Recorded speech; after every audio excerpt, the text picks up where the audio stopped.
Hoje falaremos sobre o que, Diego? Neurociência do amor. Quando você está apaixonado por alguém, você acaba ficando cegamente. Literalmente aquela frase, o amor é cego, nunca fez tanto sentido. Quando você está apaixonado, o seu cérebro literalmente fica cego a qualquer coisa em volta. Você passa a ver que aquela pessoa é preciosa, ela é fascinante para você. Você começa a dar preferência para essa parceira ou parceiro. Você começa a liberar muitas coisas no seu cérebro, principalmente dopamina, aquela sensação de prazer de estar com aquela pessoa, e você acaba ficando limitado a tudo em volta e você fica ali naquele limbo. Você quer fazer de tudo pela pessoa, principalmente quando você, por pessoas que passam por problemas com os pais ou na vida em geral, acaba tendo uma dependência emocional muito grande no amor, né?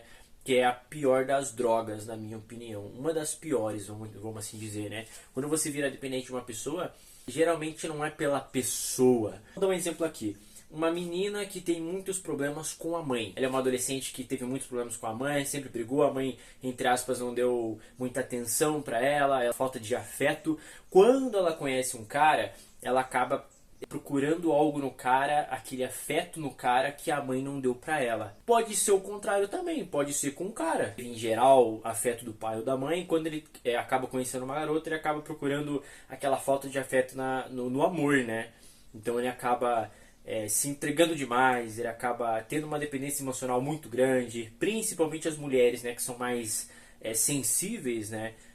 Enfim, quando você tá com alguém, tá apaixonado, tá gostando, os níveis de testosterona aumentam, mais adrenalina, mais noradrenalina e mais a dopamina. Quanto a serotonina diminui, que altera até reações físicas. Então é bizarro, quando você gosta de alguém, você libera tudo isso, e quando você passa a ter uma decepção amorosa, acaba até causando dores físicas, para você ter uma ideia. Então, quão bizarro é o que o amor pode causar, né? Uma dor amorosa pode causar, pode até, além dos danos psicológicos, também causa danos físicos. Você fica triste, você fica se sentindo mal, você começa a sentir dor no corpo, enfim, você começa a sentir tudo, né, quando você tem uma decepção amorosa.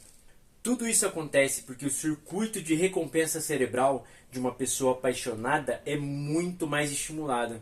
Quando você está apaixonado, tudo isso, cara, toda essa parada, testosterona, adrenalina, dopamina, enfim, é muito mais estimulado no cérebro do apaixonado. Então você fica muito... Por isso que o amor é cego. Você fica muito cego, entendeu? O nosso cérebro começa a liberar muitas coisas que deixam você limitado ao amor, né? É uma coisa mais bizarra que a outra. Olha o que a neurociência explica. A paixão usa o mesmo circuito cerebral ativado pelo consumo de drogas. Por isso é viciante. Caramba, né, mano? Que doideira. Então, por isso que é viciante gostar de alguém. Por isso que é viciante gostar de uma pessoa que você realmente admira. O circuito de recompensa é o mesmo ativado pelo consumo de drogas, né? Aquela sensação de estar usando algo que te satisfaz, né? Que é a dopamina. Uma pessoa específica pode desempenhar um papel tão intenso na ativação do circuito de uma recompensa cerebral que provoque um julgamento hipervalorizado de sua beleza, caráter, habilidades e qualidades. Isso chega a cegar psicamente o apaixonado. Uma pessoa está muito apaixonada, ela fica muito obcecada pela pessoa e ela acaba ficando cega, ela acaba vendo como se aquela pessoa realmente não tivesse defeitos. Por isso que quando um cara ou uma menina está apaixonada, ela fala: nossa, ele é perfeito, ela é perfeita, zero defeitos, enfim. A pessoa estando apaixonado, ou apaixonada, ela vai ver só qualidades na pessoa, né? Ela vai ficar psicamente cega. Porém, né, essa cegueira, entre aspas, muitas vezes nos impede de prever as consequências dos nossos atos. Então, quando você está cegamente apaixonado e tudo mais, você acha que a pessoa não tem defeito, que ela é perfeita, você acaba fazendo muitas coisas por essa pessoa por impulso, né? Porque você está cegamente apaixonado. Então você acaba fazendo coisas sem pensar, você aí só depois, enfim, só lá na frente, quando caso não dê certo esse relacionamento, que você vai entender: nossa, eu tava cego, como que eu não enxerguei, essa pessoa me usou. É normal, né? Uma pessoa que está apaixonada acaba liberando muitas coisas, né, no cérebro ali, que faz ela fazer sem ela perceber. É como se fosse automático, cara. É doideira a neurociência. É como se as nossas emoções... Você não controla as suas emoções, cara. No livro, inclusive, que é esse aqui, ó, Inteligência Emocional, a teoria revolucionária define o que é ser inteligente. É um livro muito da hora, que fala bastante sobre emoções, né, sobre liderança, enfim. No começo do livro ele já fala um negócio bem interessante, que o que as emoções fazem a pessoa fazer. Às vezes as emoções podem salvar a sua vida e ao mesmo tempo não. Tem um capítulo do livro ali que eu tava lendo. O pai e a mãe saem para sair, jantar, alguma coisa assim, e a filha pede para ir visitar uma amiga. A filha acho que tinha 13 anos, se eu não me engano. Essa filha vai visitar a amiga, mas ela volta mais cedo para casa, né? Enquanto os pais estão no restaurante. Ela volta pra casa, pula a janela e resolve dar um susto nos pais dela, entendeu? O que ela faz? Se esconde atrás da porta e fica escutando o pai abrir a porta. Quando o pai abre a porta, ela se esconde dentro do armário dela, do guarda-roupa, alguma coisa assim. Quando ela tá se escondendo dentro do guarda-roupa, ela acaba fazendo barulho, e o pai dela escuta lá de baixo. No mesmo tempo que o pai dela escuta o barulho, ele acha que tem alguém na casa, que alguém tá roubando a casa. O pai dela tem uma arma, né? Pega a arma e vai lá no quarto da filha dele. E quando a filha dele abre a porta do guarda-roupa, dá um susto nele, sem hesitar, ele já dá um tiro e acaba matando a filha dele. Aí no livro explica por que ele fez isso, né? Por que o nosso cérebro às vezes tende a fazer coisas sem você escolher. Você simplesmente não escolhe. É como se o nosso cérebro, regiões do nosso cérebro, escolhesse por você as coisas, entendeu? É bizarro isso. Se você gosta de alguém e tudo mais, você faz algo sem pensar, é normal. O nosso cérebro acaba fazendo escolhas automáticas, cara. É como se a nossa vida tivesse traçada. É como se tivesse uma linha assim e você só precisa fazer o certo. O nosso cérebro escolhe tudo. Não sei, tô falando nada com nada. Eu viajo, desculpa. É isso que dá. É você começar a ler, estudar, você fica maluco, mano. Isso daqui serve mais pros homens do que para as mulheres, né? Que é sobre atração física. Porque a mulher tende a gostar mais da voz do homem, contato visual, né? Por isso que os homens têm que ser bom com palavras para conseguir conquistar uma mulher. Ele tem que ser bom de lábia. A mulher gosta de homem que seja confiante, que tenha atitude, que tenha um timbre de voz melhor, mais grosso, assim, que passe uma liderança. Enquanto o homem já é mais ao contrário. Querendo ou não, a gente tem um foco assim em questão física, né? Automático. Quando a gente vê uma mulher na rua, a gente obviamente não vai ficar olhando o corpo, mas é automático, não é você que escolhe. É porque o homem é assim, a gente tem uma atração maior entre o físico da mulher, né? É automático, acho que é algo humano assim mesmo. A atração física faz com que o cérebro libere hormônios e neurotransmissores. A testosterona, responsável pelo desejo por outra pessoa, né?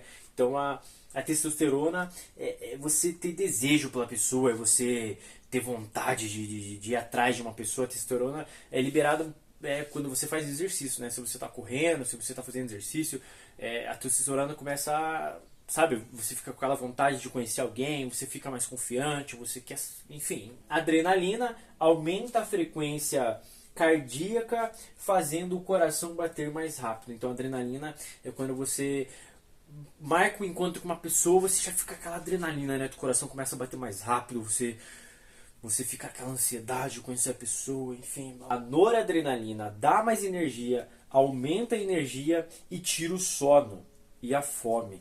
Quando você acaba brigando com a sua alma gêmea e tudo mais, você acaba liberando a noradrenalina, né? Você acaba perdendo a fome, você acaba perdendo o sono, você fica ansioso, você não quer dormir, enfim. E a dopamina, né? Que é a que provoca a sensação de prazer e bem-estar, né? A dopamina é liberada quando você... por muitas coisas, né? Não é sobre o amor em si, é quando você consegue comprar algo que você quis sempre, sabe? Você quis sempre comprar uma TV, você vai lá, compra, você fica feliz, libera aquela sensação de prazer de conseguir algo, né? Serotonina faz o indivíduo ficar mais obsessivo. Então a serotonina é liberada quando você... É liberado, mas quando o cara tá não só apaixonado, né? Entre a vida tem aquele cara que excessivo, ele quer mais, né? Ele sempre tá querendo mais, ele quer ser o melhor, ele quer ser o melhor namorado, ele quer ser o melhor na corrida, enfim. A serotonina é liberado em várias... O elogio estimula e reforça o sistema imunológico, né? Só que aos poucos se torna uma dependência emocional. Então olha que doideira. Quando você passa a elogiar uma pessoa demais, aquilo acaba virando um hábito, acaba virando uma dependência emocional. Por exemplo, um elogio ao corpo, né? Você está elogiando uma pessoa pro corpo ali, por exemplo, você conhece uma pessoa, começa a namorar. aquele cara incentivar ela, aquela pessoa começar a elogiar o corpo dela, faz com que ela tenha mais motivação para continuar correndo, fazendo uma academia e melhorar. Então, elogios realmente ajudam uma pessoa. Por isso que gestos simples ajudam uma pessoa, entendeu? Agora eu vou ler uma frase bem da hora para vocês refletirem aqui sobre o Freud. Podemos nos defender de um ataque, mas somos indefesos diante de um elogio. Dá pra analisar legal, dá pra questionar legal, né? Essa frase bem da hora. Eu anotei pouca coisa aqui no meu caderno, né? E já escrevi um pouquinho aqui nesse quadro aqui, que não é um quadro, é uma porta do meu guarda-roupa que saiu e eu nunca mais consegui colocar no lugar. E agora é um quadro, né, cara? O quadro da neurociência. Então, é isso, galera. Espero que vocês tenham gostado. Eu vou só falar uma parada interessante pra vocês. Porque que... Sabe quando você tá em algum lugar e você vê uma menina muito bonita, mas você acha aquele cara muito feio pra ela? Você fala, mano, esse cara parece ser muito feio. Como que essa menina bonita tá com esse cara feio? Vou explicar pra vocês. A neurociência diz que o nosso cérebro tende a gostar daquilo que a gente vê muitas vezes. Então, a primeira impressão é a que fica. Segundo a neurociência não também, né? Porque é um fato, né? A primeira impressão realmente é que fica. Se você sai com uma pessoa no primeiro encontro, vê essa pessoa, mas você passa uma impressão ruim, geralmente você já não quer, né? Você pensa, ah, mano, não gostei, cara, ela passou uma impressão meio ruim, não sei o que, e blá blá blá. Porém, tem mais dois fatores. Se a primeira impressão, né, foi boa, você, nossa, o cara era legal, falava bem, era gentil, pagou a conta, não sei o que lá. Tem mais uma coisa, que é o beijo, né? O beijo é o primeiro fator da conexão para saber se esse relacionamento vai dar certo ou não. Porque o beijo libera dopamina, serotonina, noradrenalina, muita coisa ele começa a liberar que você tem uma sensação de prazer de estar com aquela pessoa, né? Principalmente se você vai sair com uma pessoa que você já conversa há algum tempo, você já admira ela, então você já vai com a intenção de, né? Se a primeira impressão passou bem, a pessoa gostou de você e tudo mais, mas o beijo não encaixou, tem muitas chances de não ir pra frente esse encontro. Porque o beijo é a conexão, né? É o primeiro passo para saber se vai dar bom ou não. Porque muitas vezes você passa uma primeira impressão, o beijo não encaixa e a menina perde o encanto no cara. Ou o cara perde o encanto na menina. Enfim, fica aquele... quem que beijou mal? Foi ele ou foi ela, né? Então, quando o beijo passa a não encaixar, passa a dar aquela desconexão ali, geralmente cada um vai pro seu lado. Porém, digamos que você passou uma má impressão e ainda foi beijar a garota e o beijo foi horrível, né? E ela nunca mais quer ver você. Porém, ela gostou de você. Ah, ele até que era um cara legal e tudo mais e resolve ser seu amigo. Mas ela fala que vocês só querem ser melhores amigos. Ah, a gente pode ser melhor amigo, a gente pode ser só amigo, porque... né, e tal, gostei da sua amizade. Enfim, o cara fala, pô, mano, beleza. Nosso cérebro tende a gostar daquilo que a gente vê muitas vezes. Então, se você tá com essa garota, você começa a convidá-la pra sair e ela começa a sair com você, você começa a ficar amigo, ela começa a perceber, né, principalmente quando o cara começa a ser gentil com aquela pessoa, compra flor, faz tudo que um namorado faria pra ela, ou melhor, né? Aí aos poucos o cérebro dela vai entendendo. E cara, o que tá acontecendo? Esse cara tá sendo muito gentil comigo. Enfim, ela começa a gostar aos poucos, porque o cérebro começa a entender que aquilo é o que ela sempre quis, entendeu? Principalmente quando ela começa a conhecer vários caras e os caras são sempre aquele tipo de cara babaca, entre aspas, que estão sempre... Enfim. Aí ela começa a entender, nossa, eu tô saindo com esse tipo de cara que nunca faz nada por mim, enquanto tem um cara aqui que faz muita coisa por mim. Então o cérebro dela começa a reconhecer, começa a entender que mesmo aquele cara sendo feio, entre aspas, ela acha bonito, né? Por isso que você vê um cara na rua, entre aspas, feio, com uma mina muito bonita. Pode ser esse caso. Às vezes eles ficaram alguma vez, ou viraram melhores amigos, ou se conheceram na escola, enfim, seja o que for, e essa menina sempre achou ele feio. Mas com o tempo deles se conhecendo melhor e tudo mais, ela começou a gostar do cara, simplesmente. Meio que não é ela que escolhe, o cérebro começa a liberar coisas que faça com que ela veja que o cara é um cara legal, né? Por isso que na teoria, beleza não é tudo, né? Se você for um cara legal e tudo mais, com persistência e não desistir, você consegue aquela mina, cara. Então é isso. Enfim, galera, é isso. Desculpa, eu falo muito e eu nunca paro de falar. Espero que vocês tenham gostado. Se inscreva no canal aí. E é isso, cara, né? Neurociência, rapaziada, é um negócio magnífico, mano. Estudem. é da hora, explica sobre muita coisa.